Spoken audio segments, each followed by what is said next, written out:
上午同一个人说话的时候，同那个张秀公说话的时候，突然狂咳咳嗽，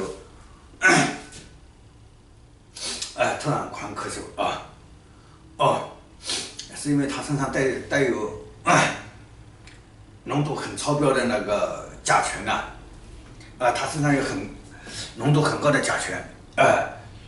所以那个因为甲醛味太浓了然后引起了我这边的咳嗽咳的那个咳的眼泪都是原来这么回事所以我觉得奇怪，我怎么同他说话突然就咳的，我又不是在吃东西，就莫名其妙就咳的那个狂咳原来是他身上有甲醛味对，张秀公经常同甲醛接触，他身上甲醛味高，我这边敏感然后就强烈的咳嗽知道了好，再见再见再见